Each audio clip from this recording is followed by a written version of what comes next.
In 1980, 4 nuns vanished from a quiet Northern California chapel.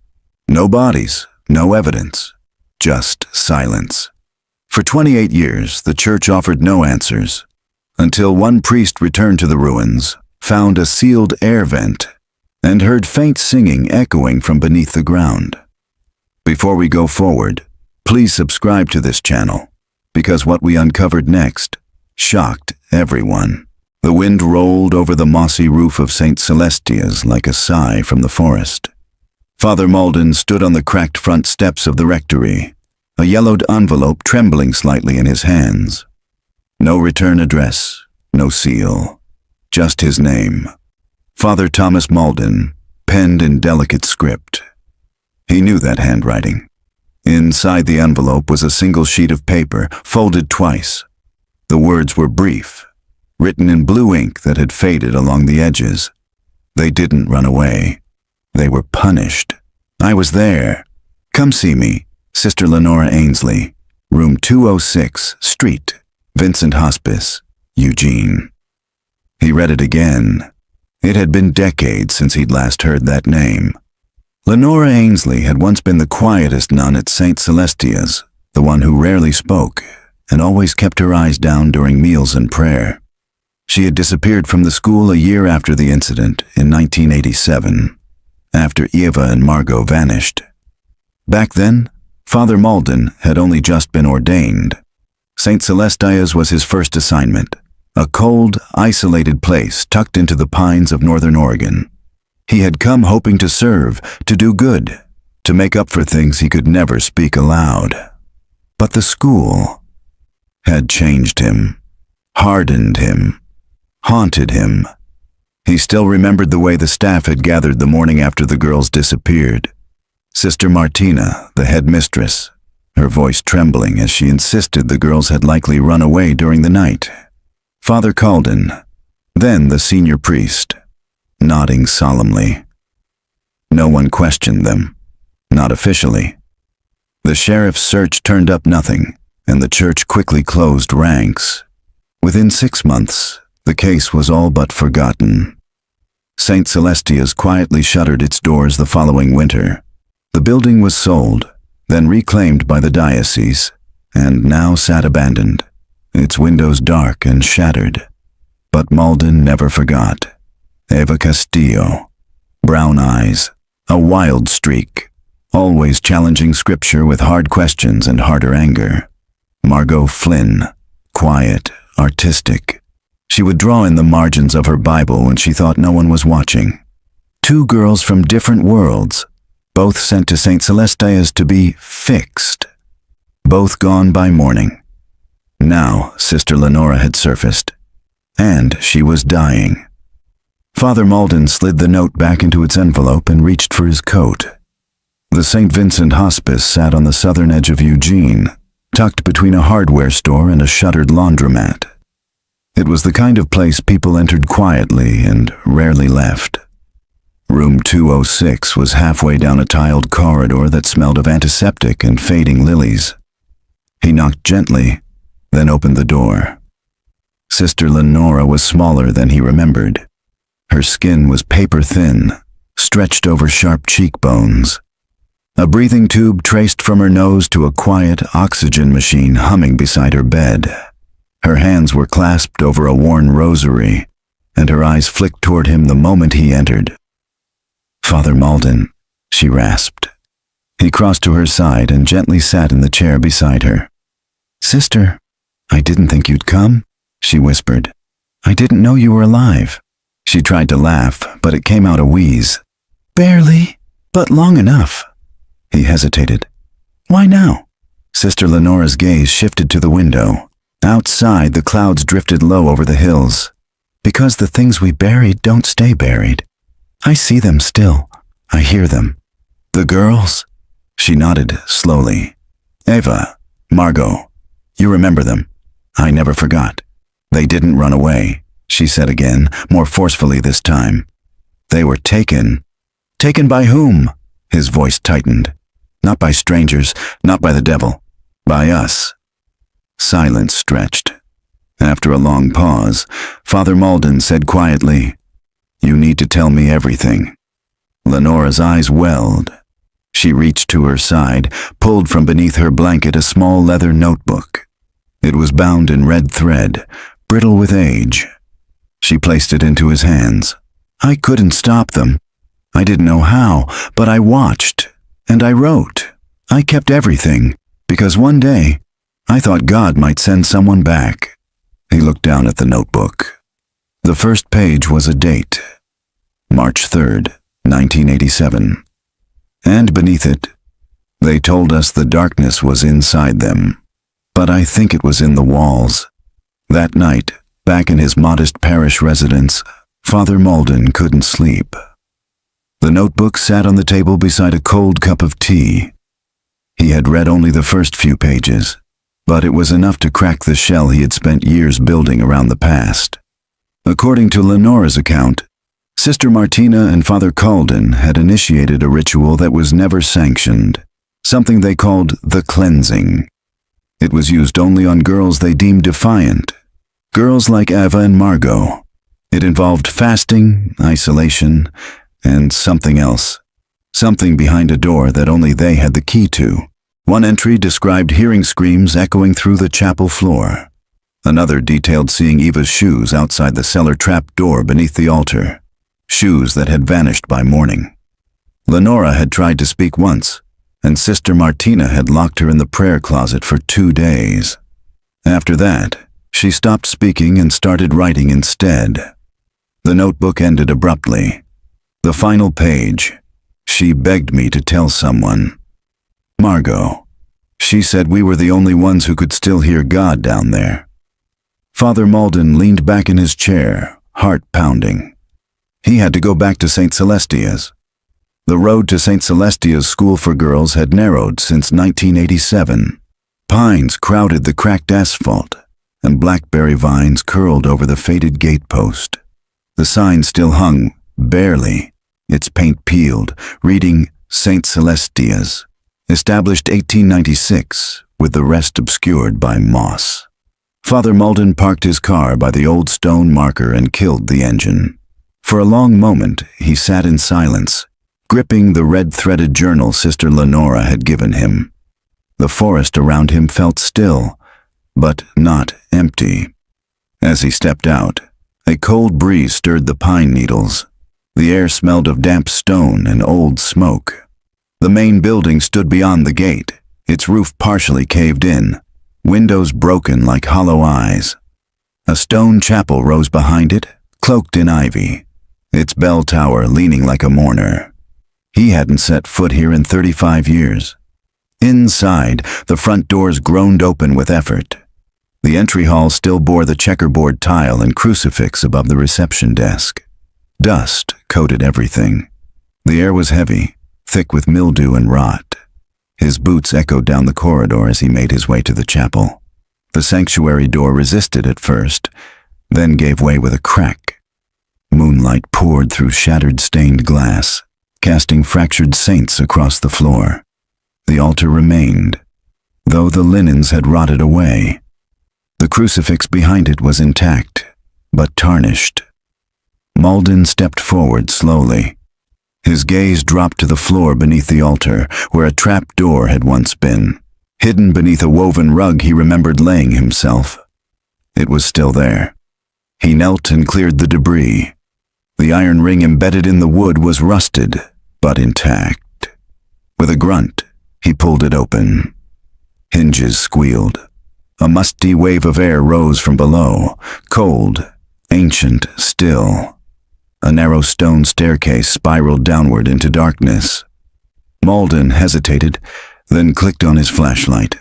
The beam pierced the black, revealing damp walls and the remnants of religious graffiti. Crosses, saints, Latin phrases painted in trembling hands. He descended. The air grew colder with each step. The passage was longer than he remembered, if it had even existed when he was last here. Had it always been beneath the school, or had it been dug after? The journal hadn't said. At the bottom, the passage opened into a small stone chamber. The walls were lined with old pews, stacked in corners, as if a chapel had been dismantled and hidden. On one wall, scrawled in charcoal, were the words, "Deliver us from evil." Beneath it, someone had drawn a girl kneeling, hands clasped in prayer. But her eyes were hollow. Her mouth was stitched shut. A shiver ran through him. In the center of the chamber was a wooden door, reinforced with rusted metal. Malden approached, heart pounding, and pressed his ear to it. Silence. He tried the handle. Locked. Just as he turned to leave, something whispered behind him. A soft, dragging sound. He whirled, flashlight swinging. Nothing, but the air shifted, as if something had passed behind him. He backed away slowly, up the stairs, heart hammering. The forest night above felt safer than whatever memory lived in that place. Back at his rectory, Malden called Sister Lenora's hospice. The nurse told him she had passed away in her sleep just hours after their meeting. She had waited just long enough to pass him the truth. Now it was his alone to carry. 2 days later, Malden returned, this time with a crowbar, a crow lantern, and a camcorder. He wasn't going to leave it to memory again. The basement door took effort. The crowbar screamed against the lock, but it gave way with a sharp snap. He steadied his light and opened the door. A second tunnel stretched beyond, narrower, lower. The walls were brick. The air tasted metallic, like old blood and iron. 50 feet in, he found another chamber, a holding cell. Chains lined one wall. A tattered school uniform, blue plaid, stained and brittle, lay folded neatly in the corner. On the opposite wall, Ava C. scratched into the brick with a nail.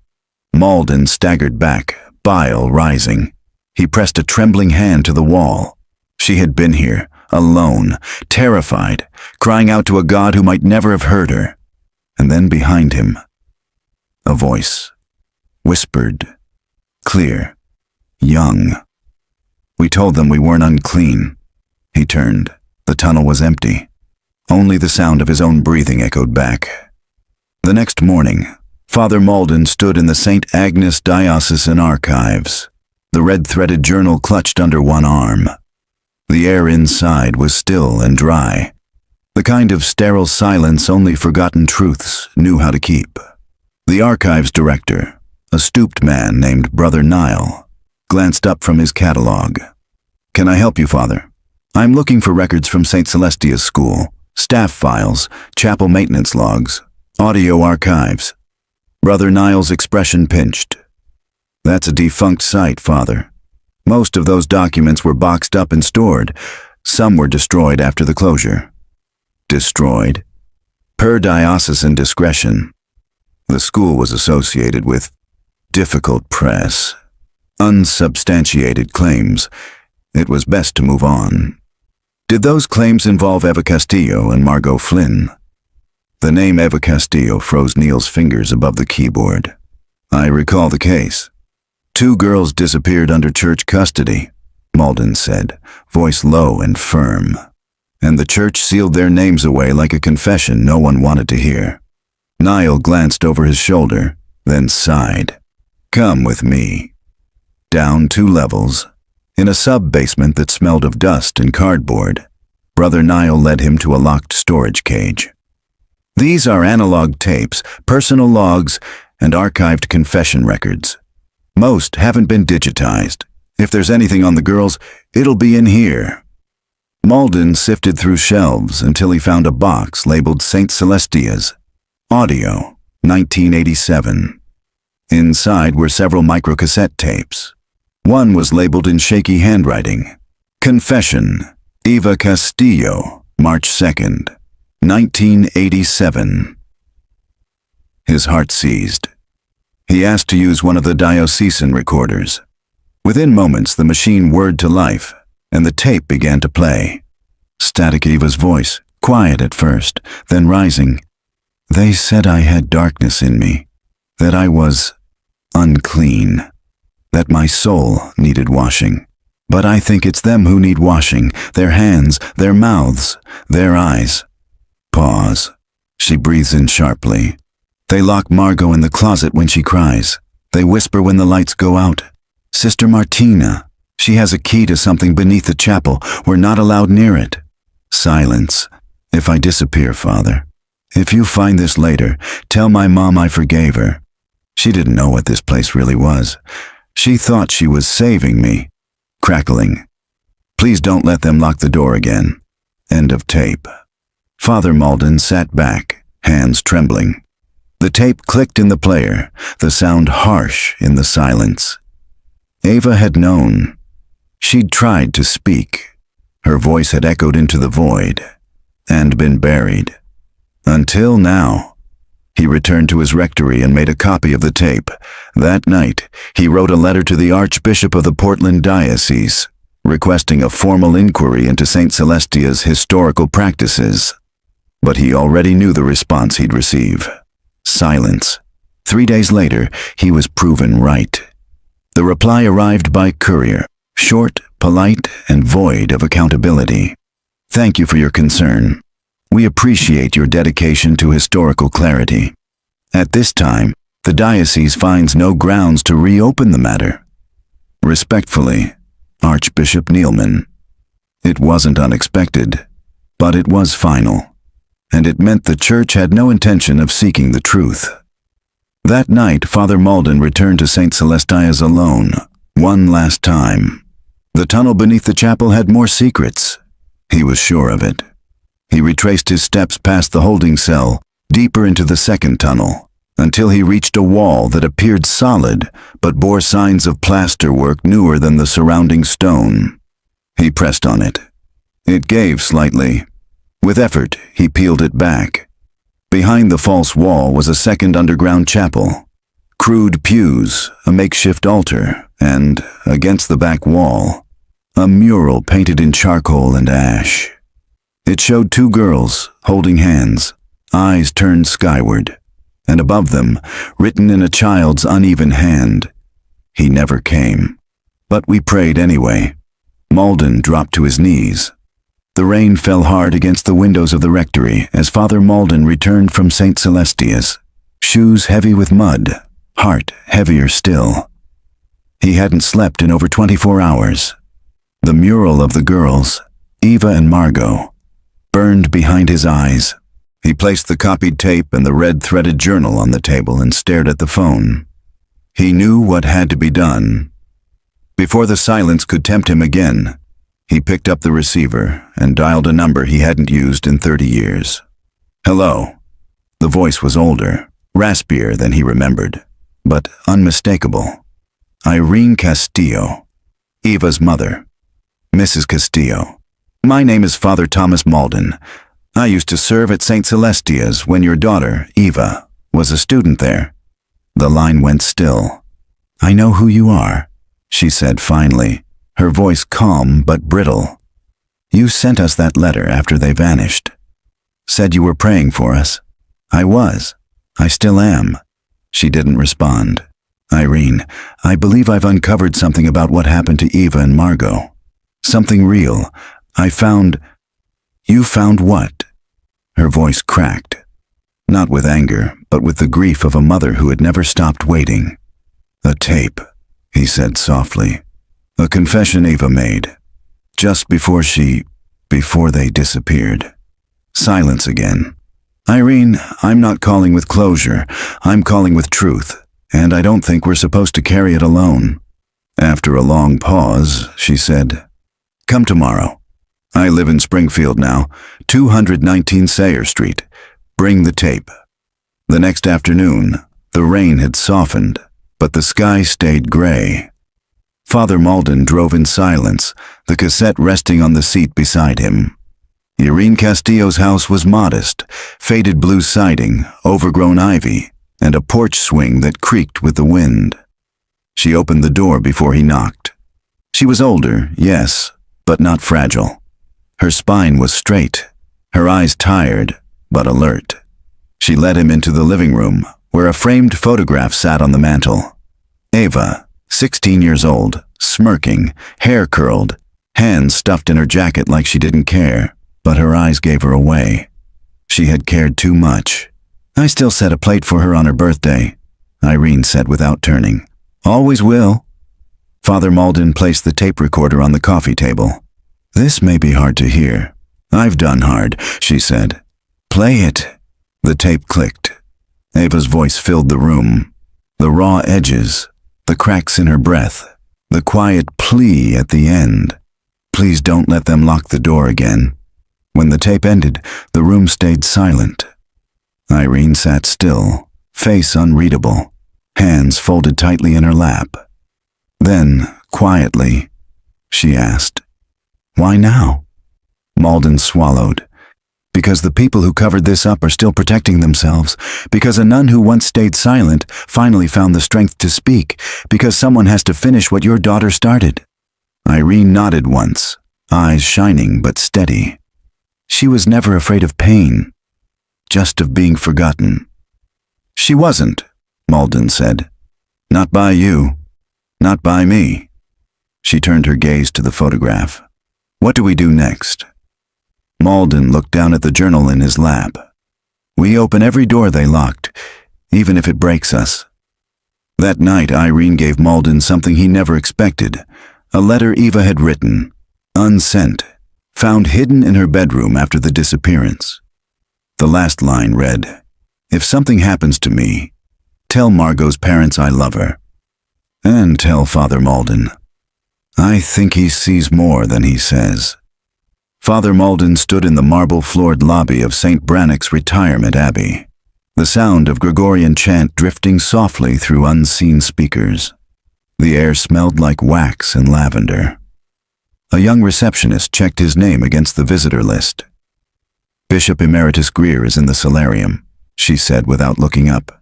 "He's expecting you." That surprised him. He hadn't called ahead.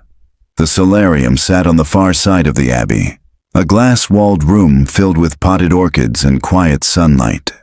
Bishop Martin Greer, once the overseer of St. Celestia's diocese, sat in a wide chair with a blanket over his lap. A rosary hung from his fingers, though he wasn't praying. He looked up as Malden approached. "Well," Greer said, "if it isn't the priest with dust on his boots and a ghost in his pocket." Malden took a seat opposite him. "You know why I'm here." "I do," Greer replied. "I was told you've been snooping around Celestia, that you found something. I found Eva Castillo's confession. I found the underground chapel. I found Sister Lenora, and I watched her die with the truth on her lips." Greer nodded, the beads of his rosary clicking once. "And now you want what? A confession, a statement, closure." "I want the truth," Malden said. "I want to know why 2 girls disappeared on church grounds and no one was held accountable." Greer's eyes narrowed. "Because, Father Malden, accountability was not in the manual." He reached to a side table and picked up a manila folder. "You're not the first one to ask questions, but you might be the last to get an answer." He handed the folder to Malden. On the tab, in faint typewriter ink, was the phrase, Doctrine C19, Behavioral Correction for Female Youth, Confidential. Inside the folder were typed pages, memos, signatures, a curriculum. It was a policy, not from Rome, but from within their own diocese. It outlined approved measures for dealing with rebellious, disruptive, or spiritually unfit girls in church-run institutions. Discipline through spiritual isolation. Confession repetition, fasting, sleep deprivation, cold baptisms. One page referenced reintegration chambers. Another named St. Celestia's as the first testing ground. Malden's stomach turned. "You sanctioned this?" he asked. "I inherited it," Greer said flatly, "and I tried to contain it. When Eva and Margot vanished, I ordered the closure of the school. I convinced the church not to defend it. I paid the settlements privately, and then I buried it." "You buried them?" Malden snapped. Greer's hand twitched. "I buried the shame," the bishop said. "Not the girls. I didn't know they were still down there. They prayed, Malden whispered, voice shaking. In the dark. For decades, Greer looked away, out the window, and God answered. Through you. Father Malden left the abbey with a folder pressed to his chest. That night, he made 5 copies. He sent one to the Castillo family, one to Margot Flynn's last known address, one to a journalist in Salem, one to Sister Lenora's hospice nurse, and one he kept. 2 days later, his parish received an anonymous envelope. Inside was a photograph, taken in 1987. It showed the inside of the underground chapel, before it decayed. Ava and Margot stood at the altar, candlelight on their faces. Behind them, in shadow, was Sister Martina, holding a Bible in one hand and a key in the other. The message was clear. Someone else was still watching.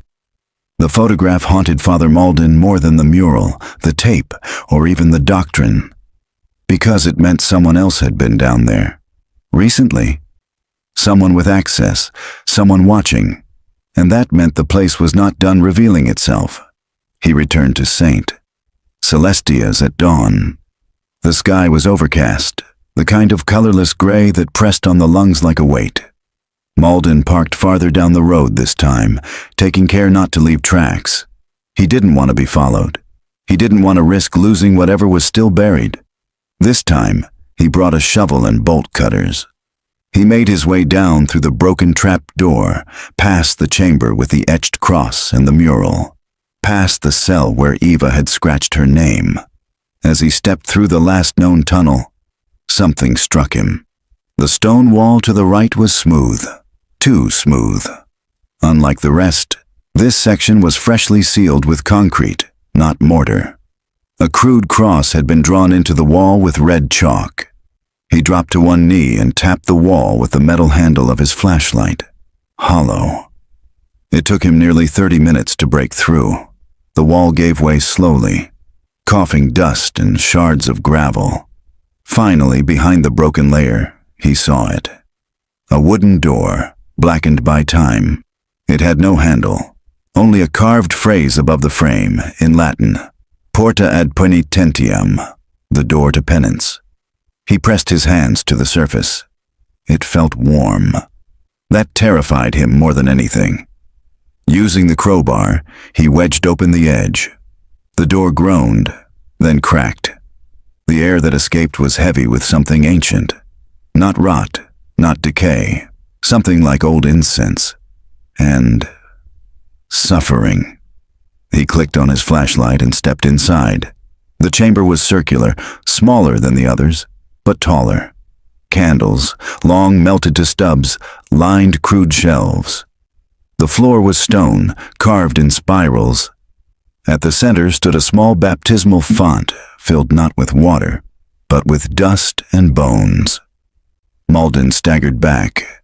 To the right of the font was a chair, and in it, a skeleton, still robed in a nun's habit. A rosary wrapped tightly around her bony wrist. A silver locket lay in her lap, glinting in the flashlight's beam.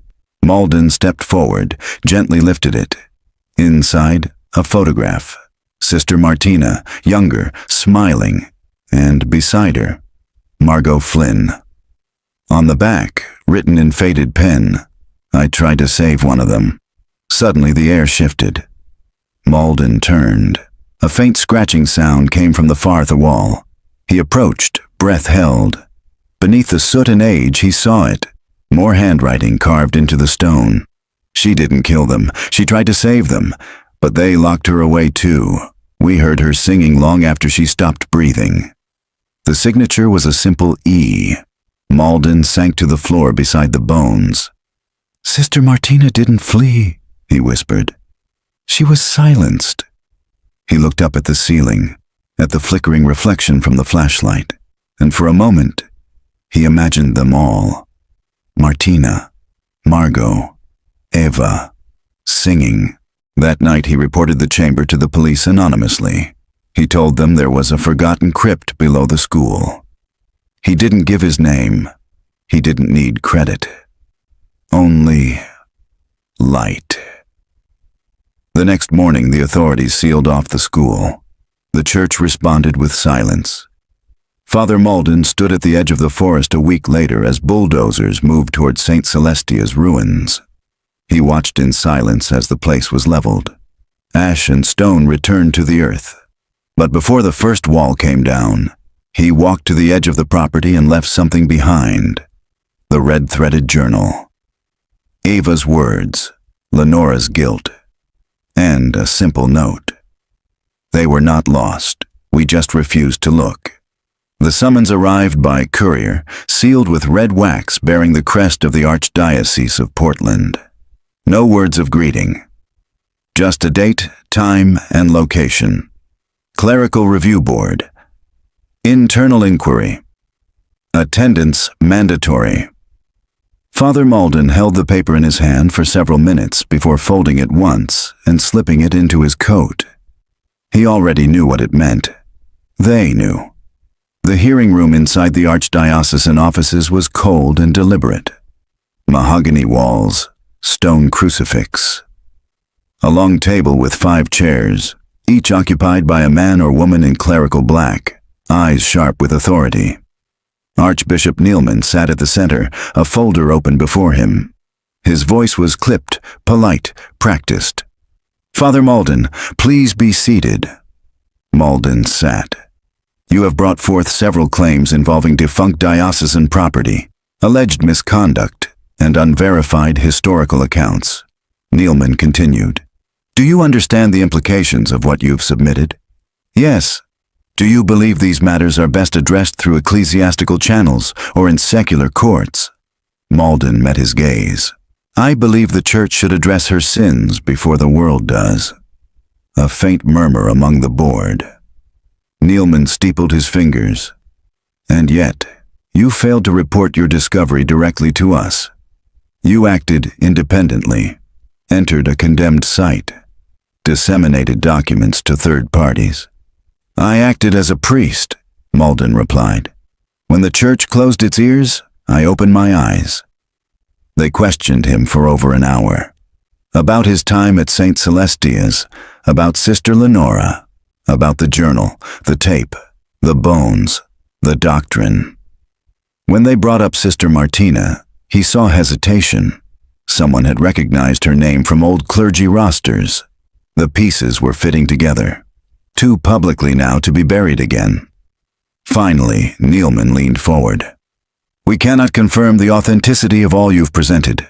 Much is anecdotal, circumstantial. You have the tape," Malden said quietly, "and the remains, and the chamber, and the doctrine signed by your predecessor." "Yes," Neilman admitted, "and the question becomes, what now?" Malden knew what they wanted. Silence, a quiet retirement, a sabbatical, a whispered thank you and a locked archive door. But the truth had already spread. The journalist in Salem had published a preliminary report. Margot Flynn's surviving brother had started a petition demanding justice. Irene Castillo had spoken publicly in a televised interview. The Church had waited too long. "I'm not your enemy," Malden said finally, rising to his feet. "I am your mirror. Look at what we've become. Look at what we allowed." "You are dangerously close to insubordination," Neilman snapped. "I'm far past it," Malden replied. "I buried their names long enough. I'm done." They suspended him later that afternoon. He was relieved. That evening, as Malden packed the few personal items from his rectory, he received a call. From a number with no ID. A woman's voice answered. Software fragile. "This is Margot's niece, my mother. She never spoke about her sister, until now." Malden sat down, heart thudding. "She wants to talk to you." The small house in Klamath Falls sat at the edge of a dense wooded ridge, shielded by wind-warped fir trees and the kind of stillness that made silence feel deeper. Father Malden stepped onto the porch with a battered messenger bag slung over his shoulder, the cassette tape and red-threaded journal still inside. He didn't wear his collar anymore, not after the hearing. The door opened slowly. A woman in her 50s stood in the frame, Thin face, long gray hair pulled back, her eyes, sharp, familiar, locked on his. "You're him," she said. Her voice wasn't angry, just tired. "I am." She opened the door wider. "Come in." Inside, the house was spare.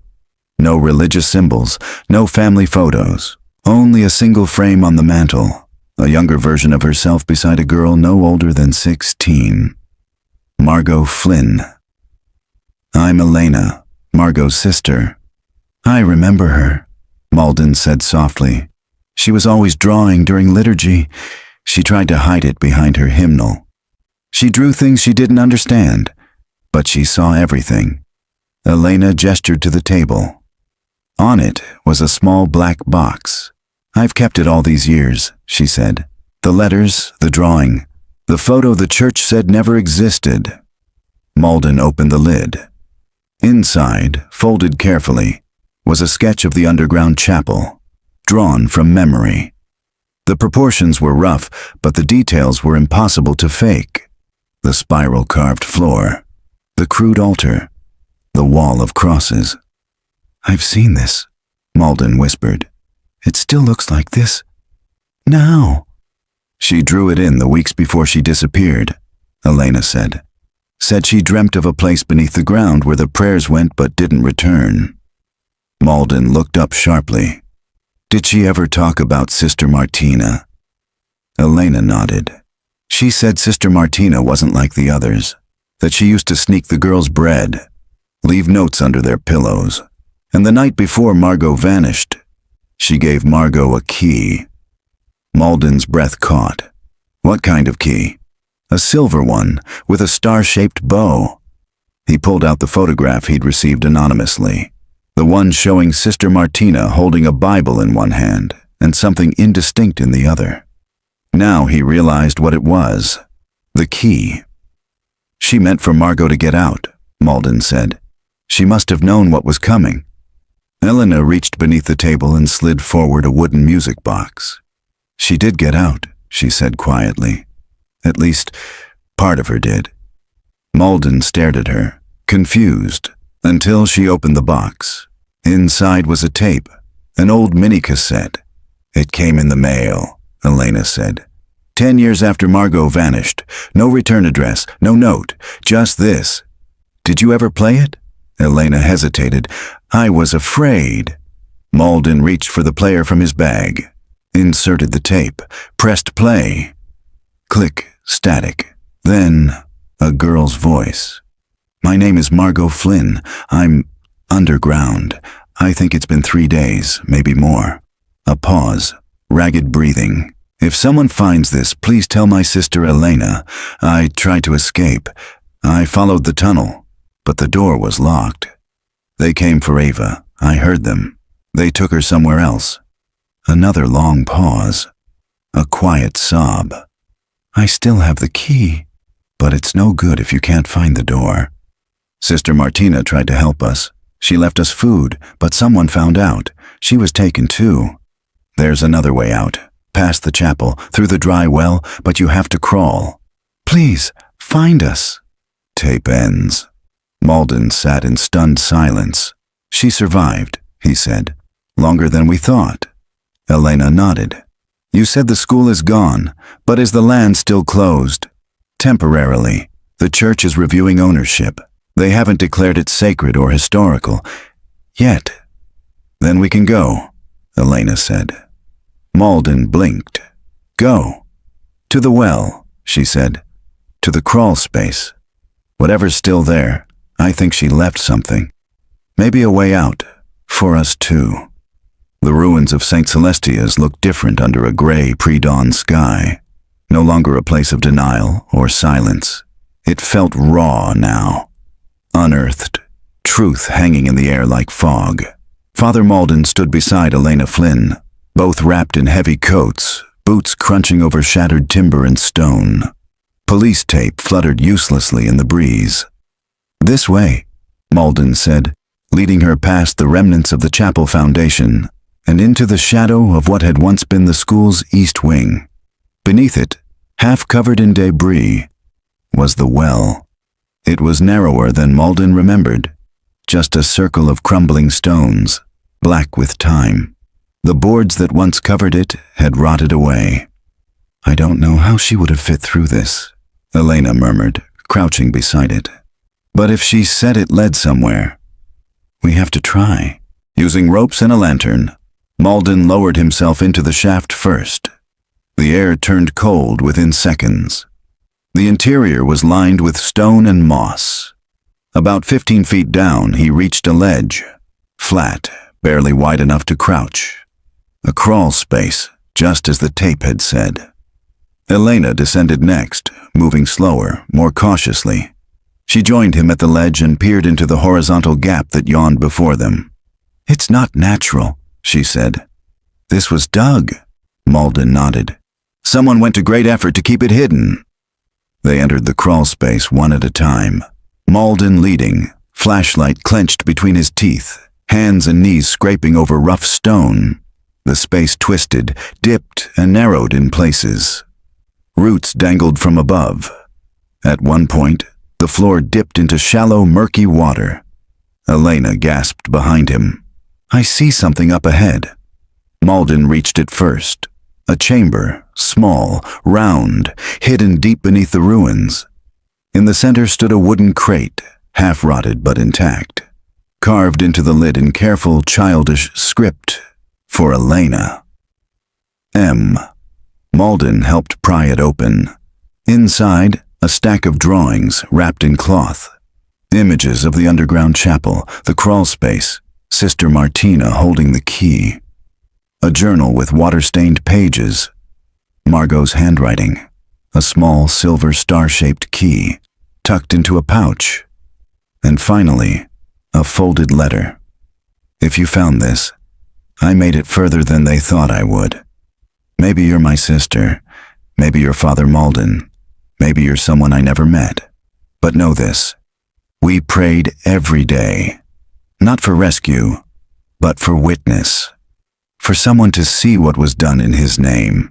They tried to bury us under silence, but silence is where God speaks loudest. So listen and tell the world. Don't let them do this again." Elena pressed the letter to her chest. "She left it all," she whispered. "Her voice, her truth." Malden looked around the chamber, at the candles melted to stubs, the faint cross etched into one wall, the remains of a blanket. "She lived here for a time," he said, "before they caught her, or before she gave up." "No," Elena said firmly. "She didn't give up. She left instructions." That afternoon, Malden and Elena handed the journal and drawings over to the State Attorney General's office. This time, there were no anonymous envelopes, no silence. They went on record. 3 weeks later, the investigation into St. Celestia's correction program officially reopened. For the first time in 35 years, Margot Flynn's name and Eva Castillo's were spoken in court. The church, at last, was forced to listen. The first snowfall of winter arrived early that year, soft flurries dusting the scorched foundation of what had once been St. Celestia's chapel. Where walls had stood, folding chairs now sat in careful rows. Where a pulpit had towered, a simple wooden cross was staked into the frost-hardened soil. Dozens gathered in coats and scarves, survivors, mothers, fathers, sisters, reporters, and men and women who had once been too afraid to speak. At the front stood Father Thomas Malden, no longer in clerical robes, just a long black coat and the weight of truth on his shoulders. Beside him sat Elena Flynn and Irene Castillo, their faces solemn. Between them sat a small framed photograph of Eva and Margot, both 16, both unfinished. When the murmurs died down, Malden stepped forward. His voice was steady but raw. "For 35 years we spoke of these girls in hushed tones, or not at all. We called them troubled, rebellious. We let their names be swallowed by cold stone and sealed doors. But now we say their names, and in saying them, we let them rise." He paused, looking over the crowd. Ava Castillo and Margot Flynn were not lost. They were locked away in silence, in fear, in the cruel hands of a system that claimed to serve God while burying his children. He held up a page from Margot's final journal.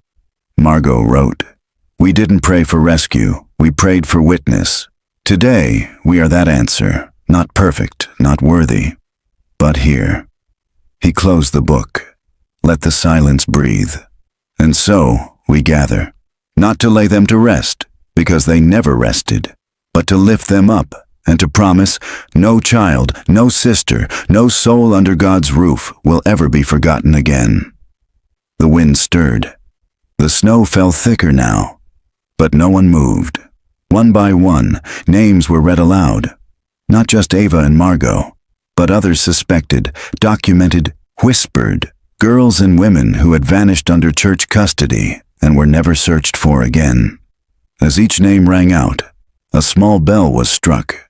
When the last bell faded, Malden stepped back, letting the quiet settle. After the memorial, Irene Castillo approached Malden with a folded piece of cloth. It was Ava's confirmation veil. "I kept it all these years," she said. "It should stay here now." She knelt and buried it in the earth beneath the cross, pressing it gently into the frost. Elena joined her, laying Margot's sketchbook beside it. 2 offerings, 2 witnesses. As the crowd slowly dispersed, Malden remained behind. He stood alone in the field of memory, eyes closed. He thought he heard music on the wind, faint and rising. Not Gregorian chant, not sorrow, but something like release. The sun rose over St. Agnes Parish with a pale warmth. It had been weeks since the memorial, but people still came, lighting candles beneath portraits of Ava and Margot, leaving folded notes, rosaries, and sometimes drawings from children who never knew the girls but felt the ache in the silence they left behind. Father Malden had not preached since his suspension, but every Sunday he sat in the back pew, a quiet presence, listening to the new priest speak. He had no pulpit now, but he had a voice, and it was being heard. That morning, tucked in his mailbox, was a thick envelope with no return address, just his name in crisp ink.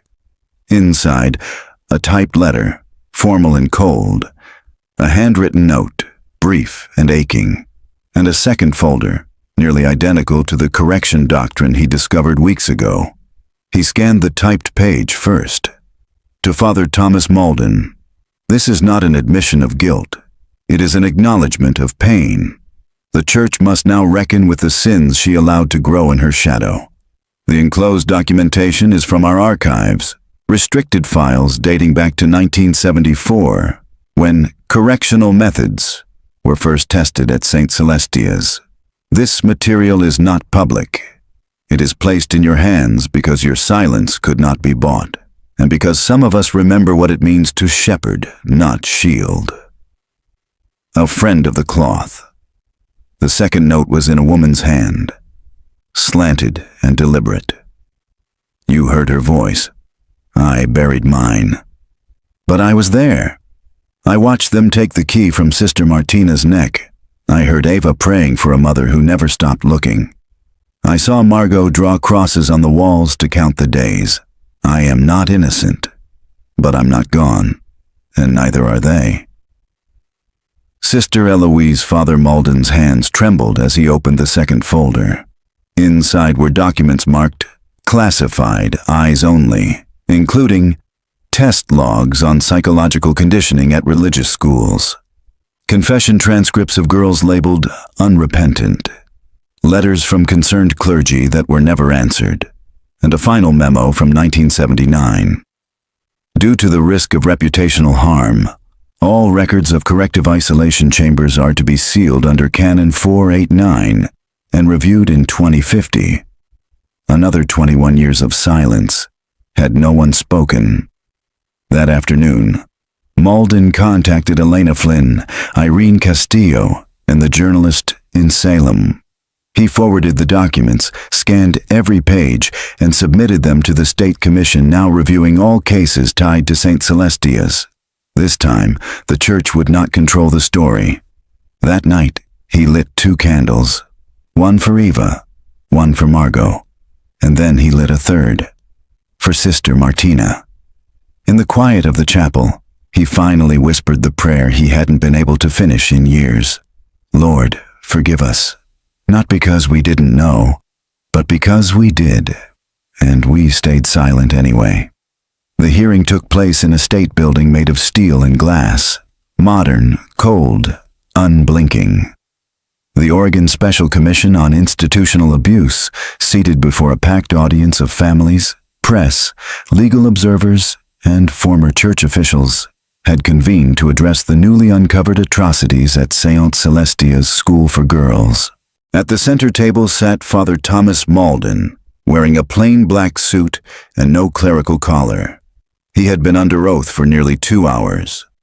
Father Malden, asked the lead commissioner, a woman named Lydia Tran, are you prepared to state, under penalty of perjury, that the church hierarchy was aware of these correctional practices? Yes, he replied. They not only knew, they authorized it. And when things went wrong, they sealed the evidence behind holy language and locked doors. And these documents, she held up the red-threaded journal, are in your handwriting? No, Malden said. They belong to Sister Lenora Ainsley, who witnessed the events. She died shortly after giving them to me. Did she implicate others? Malden nodded slowly. She named Sister Martina, not as an abuser, but as a protector, one who paid with her life. The others, Father Calden, archdiocese officials, even local authorities who turned away from complaints. And the voices of the victims? Lydia's tone softened. Malden looked up, eyes burning. Eva Castillo and Margot Flynn spoke, wrote, drew, and no one listened until now. Their bodies were hidden, but their truth never was. It was carved into the stone, into the walls, into every locked door we refused to open. After Malden's testimony, Elena Flynn was called. She read a page from Margot's recovered journal. We only saw the sun in memory, but we made light from what little we had. Sister Martina called us brave, but we were just loud in a place that demanded silence. Her voice trembled. Today, we speak for the ones who never got to leave, for the girls who still hear footsteps outside locked doors, for the prayers no one answered, until now. The room fell into a silence heavier than grief, and then came the applause. Not out of celebration, but recognition, the echo of stories too long buried clawing their way into the light. That night, the state released an official statement of findings. The church had facilitated and concealed unlawful confinement and psychological abuse. Records were altered or destroyed. Victims were denied investigation or restitution. Charges were pending against multiple officials, living and deceased, for complicity. They called it the Saint. Celestia Disclosure. Back at St. Agnes, Malden sat alone in the chapel. A parishioner passed him without recognizing him. He preferred it that way. At the altar, he lit 4 candles, for Eva, for Margot, for Sister Martina, for every name still unknown. It was just past 8 p.m. when Father Malden, now just Thomas to most, received the message. A handwritten note slipped under the chapel door. No return address, no phone number, only a few words. I was there too. My name is Sister Eleonora. Before I stopped wearing the veil, I saw what they did. I survived. I want to speak. Meet me. Backstairs of the old infirmary.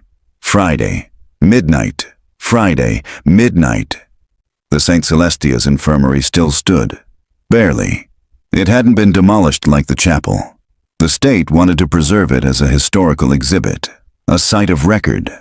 But to Malden, it was more than that. It was unfinished business. He arrived early, flashlight and notebook in hand. The back stairs creaked under his weight as he descended.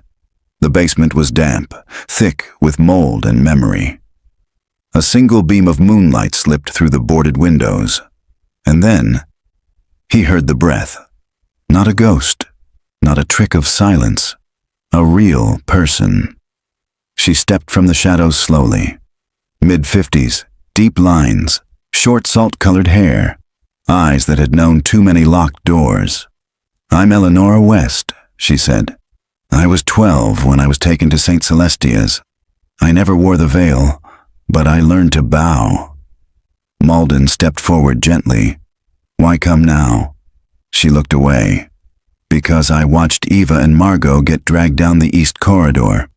I heard Sister Martina scream. I didn't help. I was afraid. You were a child. I'm not anymore." She reached into her coat and pulled out a worn Polaroid photograph. 4 girls, sitting on the back steps of the infirmary, laughter on their faces. But in the corner of the photo, a figure, watching, a nun, eyes sunken, face obscured by veil. Malden stared. "That was the day before the retreat," Eleonora whispered, "before they disappeared." "I want to testify," she said. "On record, in court. I want my voice to be part of this, if not for me, for them." Malden nodded.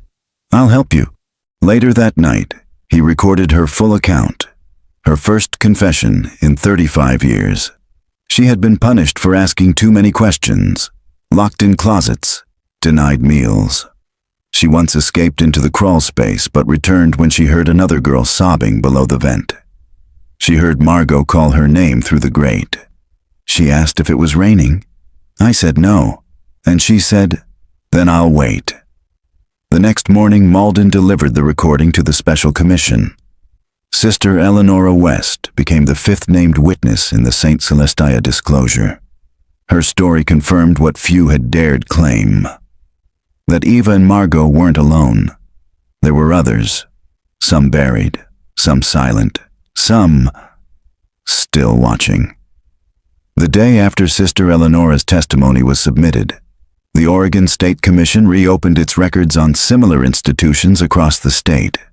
One name came up, again and again, in sealed diocesan memos and archival whispers: the 3 silent sisters, Niton City Sex, St. Bridget's Orphanage, a church-run girls' facility 2 hours south of Eldon Hollow. 3 postulants, all under 17, all enrolled in a spiritual vocational track, all vanished in the same week. No investigation, no press. Just a line in the orphanage ledger. Transferred for behavioral correction. To where, no one had ever said. Until now, Father Malden was summoned to assist. Not as clergy, but as someone who had once pulled voices from under stone. The lead investigator, Amara Tien, met him at a temporary field office. "We found a name," she said, "from St. Celestia's archive. Someone who might link both institutions." She handed him a photo. Sister Martina, only younger, before St. Celestia. Her transfer file listed St. Bridget's as her previous assignment. The 2 drove to the former grounds, now privately owned by a winery, the main structure converted into storage and event space. With permission, they were escorted into the old cellar, where records suggested the original chapel and dormitory had stood. The floor was newly poured concrete, but in one corner, a grate had been covered with a wine crate and duct tape. When they pried it open, a gust of cold, moldy air rose. Beneath it, a spiral staircase. They descended slowly, Malden's flashlight flickering, Amara documenting everything with a body cam. At the bottom, a narrow corridor, wooden crosses nailed to the stone, and a door painted black, with white chalk words faded to smears.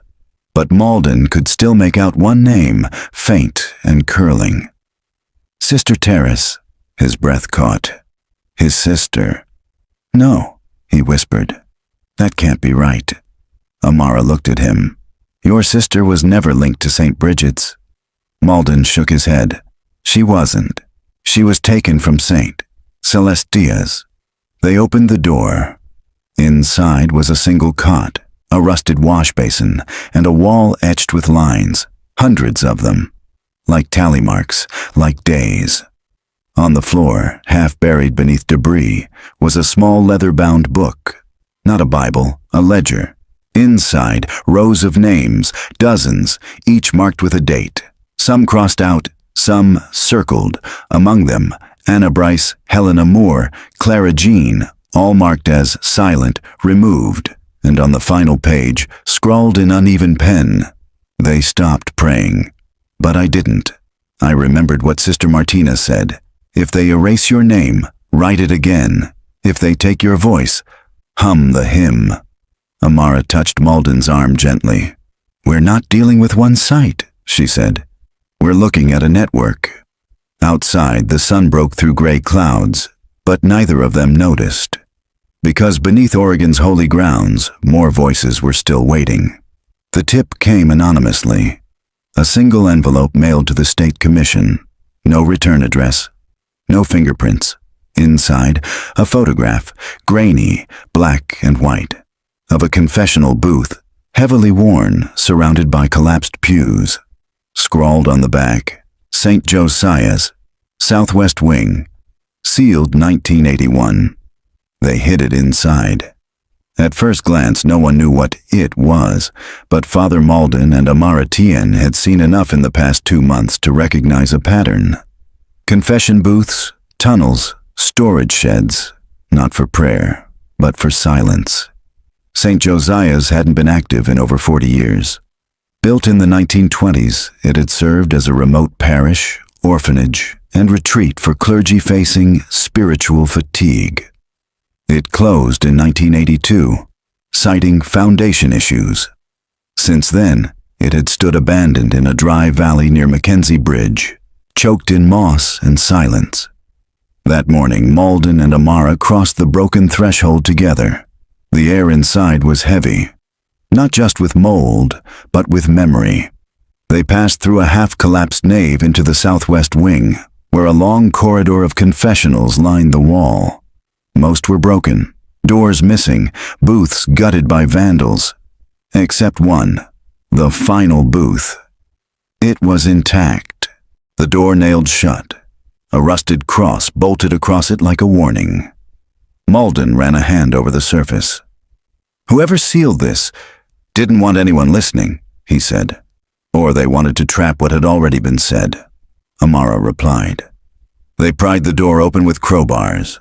The hinges shrieked. The smell was immediate. Dust, mildew, and something metallic. Inside, they found the booth untouched.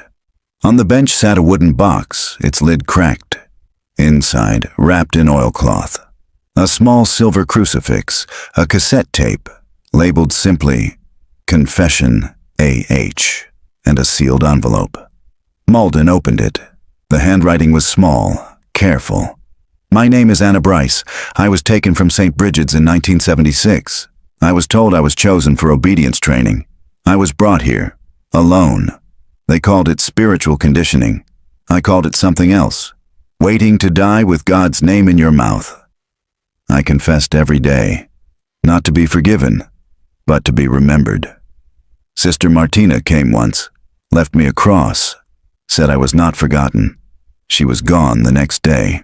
If anyone finds this, please tell them we were real. Not sinners, not liars, just girls who loved God and were punished for it." Malden sat in silence. Amara picked up the tape recorder and pressed play. A girl's voice, barely above a whisper. "Forgive me, Father, for I have not sinned, but I have feared. I have feared the hands that held the Bible like a weapon. I have feared the voice that said my silence pleased God. But today, I say my name again. Anna, I am here, and I will not vanish quietly." The tape ended with a click. Outside, the wind howled through broken rafters. Inside, nothing moved, but they both felt it. A name had been spoken again, and in speaking it, it lived. The press called it the Choir of Silence. A wave of linked disappearances, multiple church-run institutions. Whispers turned to records, tunnels, bones, tapes, names. And at the center of the latest revelation, a single priest whose name had appeared quietly, then vanished. Father Ansel Gable, assigned to St. Brigid's in 1974, transferred quietly to St. Josiah's, then removed from all records in 1982. Dead, they said, but he wasn't. It was Elena Flynn who found him. She had been scouring diocesan retirement ledgers, working with other survivors, when a name jumped out. Gabriel Ansel, living under a reversed alias, listed as a hospice patient in a Carmelite-run facility near Crescent City.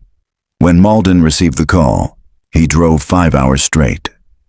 The hospice was quiet, the kind of place where windows were always half closed and prayer cards were tucked into every bookshelf. A nurse led him to the back wing. Room 212.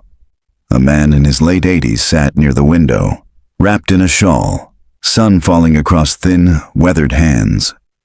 His eyes were alert. "Father Gable?" Malden asked gently. The man looked up, smiled faintly. "Depends who's asking." "I'm Thomas Malden," he said. "I know what happened at St. Brigid's, at Celestia, at Josiah's." Gable's smile faded. I wondered how long it would take. He gestured to a dresser drawer. In there, my last act of disobedience. Inside, a small leather journal. Weather-cracked. Pages full of trembling ink. 1975. They called it correction. I called it surrender. I was told to escort 3 girls to St. Josiah's. I was given sedatives, keys. I was told it was a test of loyalty. I watched one of them, Anna, draw a cross on the van window with her finger. She said nothing, but I saw the tears. I drove them to a place without music, without sky. I stayed 2 years. Then I ran. I broke, Gable said softly. They said obedience would sanctify me, but it just made me hollow. "Why didn't you speak?" Malden asked. "Because they told me the church would burn, and I believed them." Malden stared down at the journal. "You're going to testify?" Gable nodded. "I want to die telling the truth." 3 days later, the commission recorded Father Gable's full statement. His testimony confirmed the intersite transfers of problematic girls, the existence of non-sanctioned punishment cells at least 4 sites, the identity of senior clergy who approved the relocations, including names still serving. Most damning of all, Gable admitted that at least one girl tried to escape from St. Josiah's. He found her. He returned her. Her name was Clara Jean. "I put her back," Gable said on tape, "and I've heard her voice in my sleep every night since." That evening, Malden stood in the hospice garden, the tape recorder still in his coat pocket. Elena met him there, hands tucked into her sleeves. "Do you believe him?" she asked. "I do." "Then we name her," she said. "Clara Jean." The 7th Malden nodded. One more voice. No longer buried. Clara Jean Holloway had vanished from Somerset, a sleepy timber town tucked between the Cascade foothills. In the fall of 1976, she was 16, a quiet girl, a foster child. She went to Mass every Sunday, wrote poetry no one read. Then, one Thursday morning, she was gone. The town assumed the obvious. She'd run, like so many before her. No parents to question it, no family to challenge it. Just a missing girl with a reputation for reading too much and speaking too little. Until now. Father Malden and Amara Tien arrived at the old rectory, now abandoned. It sat behind St. Felix Parish, boarded up but untouched. The building hadn't been in use since 1983, and local legend claimed it was haunted by the girl who left her shoes behind. According to Father Gable's journal, Clara Jean had been housed there for a week before being transferred. The journal mentioned one thing. She kept hiding things under the stone virgin behind the well. They found the statue easily. A moss-covered figure tucked behind the rectory. arms outstretched over a cracked stone basin. Behind it, weeds and blackberry vines obscured a patch of disturbed earth. Amara began digging. Not deep, only 6 inches. Her shovel struck something hard. Wood.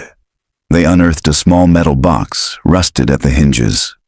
Malden opened it slowly. Inside, a bundle of papers carefully folded, a plastic crucifix with a broken chain, and a faded photograph. Clara Jean on the church steps, clutching a Bible, her eyes just barely smiling. Malden opened the top sheet of paper. Clara's handwriting was delicate, slanted. If someone finds this, then I wasn't invisible after all. They're taking me soon. I heard them say it. I'm going to St. Josiah's. I don't know where that is. I only know that Sister Martina cried when she said goodbye. I'm not afraid of the dark. I'm afraid of being erased. Please, remember my name. Malden stood there, heart hollowing out. This wasn't just a clue. It was a farewell. She knew, Amara whispered. She knew no one would come. Until now, Malden said. They brought the box to the Somerset Town Hall. Clara's name was officially reinstated on the town registry, and for the first time in 49 years, a public notice acknowledged that she had not run away, that she had been taken.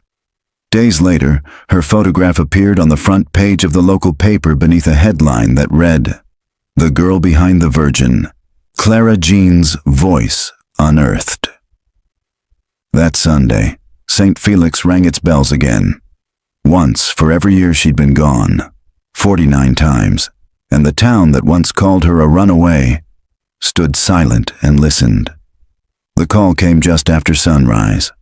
Father Ansel Gable was dying. Malden drove through the gray morning fog back to the Carmelite Hospice in Crescent City. When he arrived, a nurse led him to room 212. Gable lay under white sheets, oxygen tube hissing softly beside him. His eyes were half closed, but fluttered open as Malden sat down. "I knew you'd come," Gable rasped. "I'm here," Malden said. "You don't have to carry the rest alone." Gable reached for something under his pillow. A slip of folded paper, stained with old ink and folded so often it had worn at the corners. He placed it in Malden's hand. "The first place," he whispered, "where it all began." Malden unfolded the paper, a hand-drawn map, crude but unmistakable. A cemetery, a stone chapel, a name written across the top, Our Lady of Sorrows, Hermitage Hill. Gable's voice returned just once more. They called it a sanctum. It was a cellar. Martina was sent there first. In 1972, they tested the doctrine there, before they brought it to the schools. It's still beneath the hill. Then he closed his eyes, and did not open them again.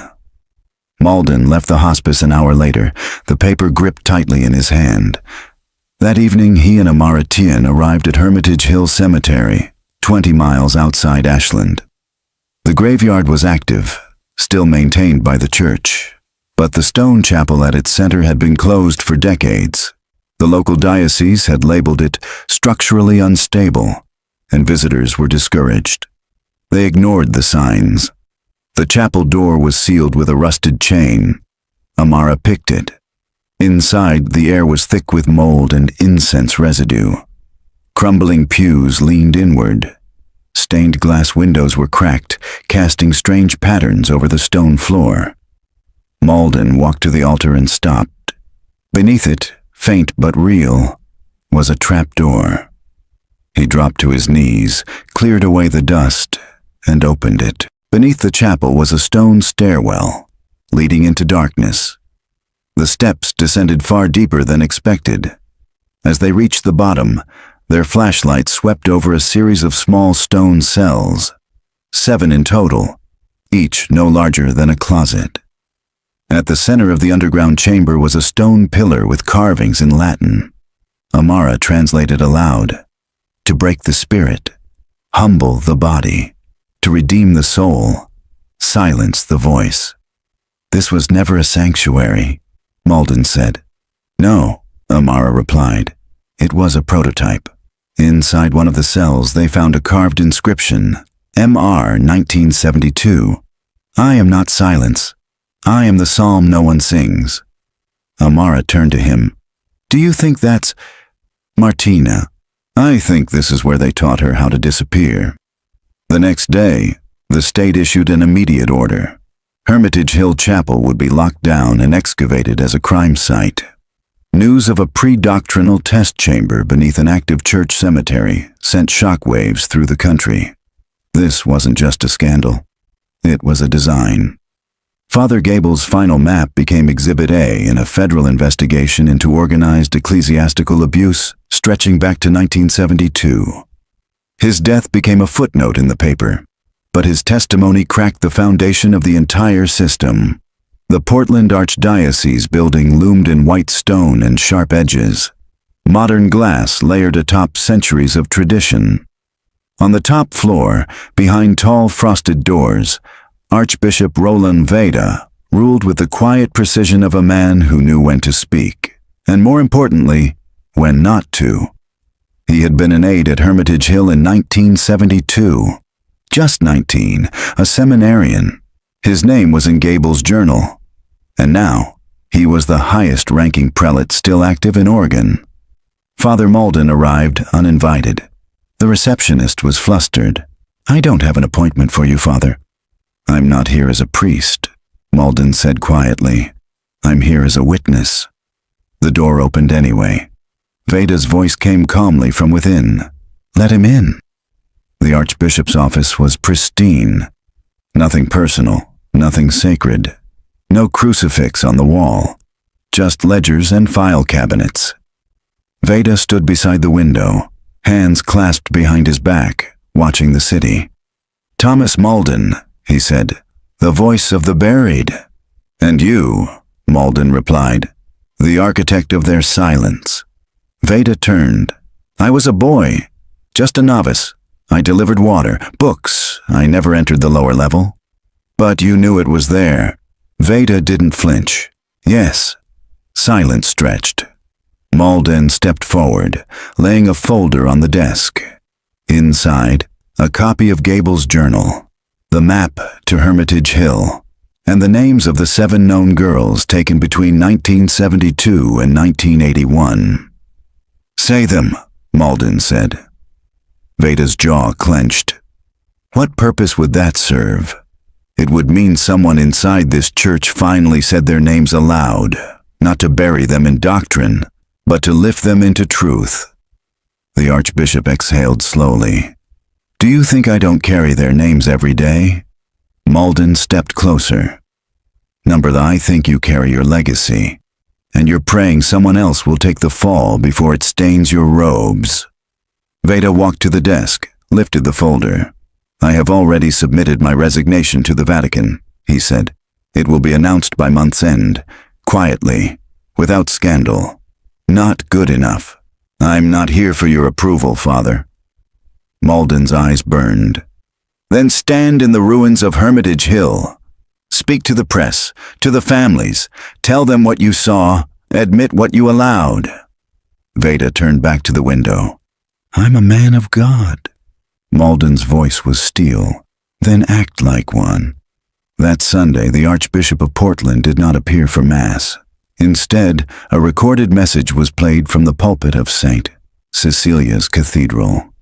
In it, Veda's voice was clear, measured, uncharacteristically vulnerable. When I was young, I witnessed practices I did not question. I told myself they were justified, that God permitted silence in the name of obedience. I was wrong. And I confess now, not for pardon, but for the record, because these names must no longer be footnotes in our shame. Ava Castillo, Margot Flynn, Sister Terrace Morrow, Clara Jean Holloway, Anna Bryce, Helena Moore, Eleonora West. May their stories ring louder than any sermon I have ever preached. Malden stood at the back of the cathedral as the words played. No applause followed, only tears and silence. But this time, it was holy. She could now walk to the chapel unaided. She had started speaking again. Not long, not often, but with clarity. Her voice, once stolen, had returned. She never asked about Silas Redwood. She never mentioned the underground. But she always kept her wooden rosary within reach, the one she carved in darkness. Father Malden arrived just after sunrise. In his hands, a book, bound in plain red thread, the same shade Sister Lenora once used to mark forbidden pages. Inside, no sermons, no commentary, just names, 27 of them, some known, some anonymous, all real. On the first page, to the girls they buried in silence. "This is your gospel." Sister Therese was sitting near the window, wrapped in a shawl. She looked up as Malden entered, her eyes brighter than he'd ever seen them. "You finished it," she whispered. He nodded and handed it to her. She opened the book gently, ran her fingers over the stitching. She lingered on the first name, Ava Castillo, then the next, Margot Flynn, then the others, Clara Jean, Anna, Helena, Eleonora. Even the unknown girls, marked only as silent, year unknown. Therese closed the book, held it to her chest. "I remember them all," she said. Malden knelt beside her chair. "You'll speak again when you're ready. In court, on camera, to the world." She nodded slowly. "But I already did," she said, looking toward the trees outside. "How?" She smiled faintly. "Tap the rosary. Every beat is a name. Every prayer, a witness. Even in darkness, I made sure heaven heard us." The nurse stepped in gently. "Sister Therese, it's time." She was being moved today, to a secure convent that would care for her full time. As she stood, Malden helped her into her coat. Then he placed the red-threaded book in her hands. "You carry them now," he said. She looked at him. "I always did." As she was led toward the waiting van, she paused on the ramp, sunlight cutting across her pale skin like gold. She turned to Malden one last time. "God never left me. But now, I can finally walk toward him in the light." The door closed behind her. The van pulled away, and Malden remained behind, the wind brushing the trees with the quiet rhythm of a hymn. He opened his notebook, turned to the final page, and wrote, "She lived."